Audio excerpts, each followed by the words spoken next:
Hey, you're stuck with Wolf Gorlick. Couple minute riff on IT and IT security. Today, looking at our industry's propensity to blame the victim. You know, one of the ways I like to go about getting new ideas, fresh perspectives, one of the ways I like to look for ways to innovate is to go outside of security and look at how other industries are solving similar problems. Most recently, this has been with medical. So if you think about doctors, they have pretty much the same problem security professionals have. They're intelligent, they've got a very narrow field of knowledge, they've got just a few minutes to make some decisions, and their success is ultimately determined on what the other person that they're advising does, not on what they do. Okay, so patient to a doctor, IT, frontline worker to a security professional.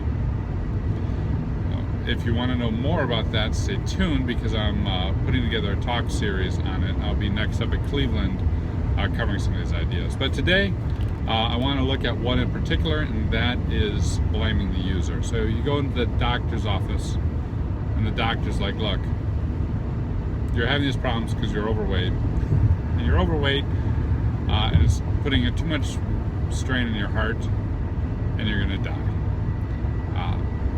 Using fear, using blame, immediately the patient's disengaged.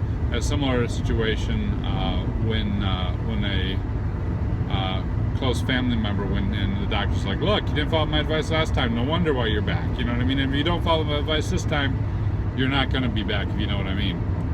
It's just terrible way to communicate, right? And as you might imagine, the patients bristle and very rarely get by. And one of the ways that consultants who work with doctors advise is to get beyond that, to not blame the victim, but instead to look at specific behaviors, build empathy, build trust, and address those specific behaviors. Likewise with security, we have a propensity locally to blame the user. We got phished, that stupid user. And then the users don't come to us, right? They won't tell us what happened because they don't want to be insulted, berated, or blamed.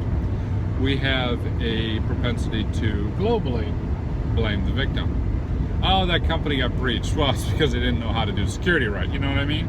They clearly had it coming, which doesn't do any of us any good either. You look at CISOs who regularly,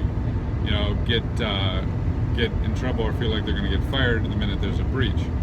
So there's not much encouragement or support or any reason really to share out what happened, lessons learned, and how to prevent it from happening in other organizations.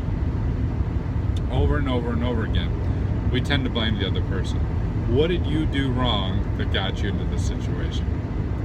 And much like with doctors, I think to truly affect change and have a healthy outcome, we need to get beyond that. We need to look at the number of people willing to come to us and say, hey, I screwed up, I clicked on the link, what do I do now?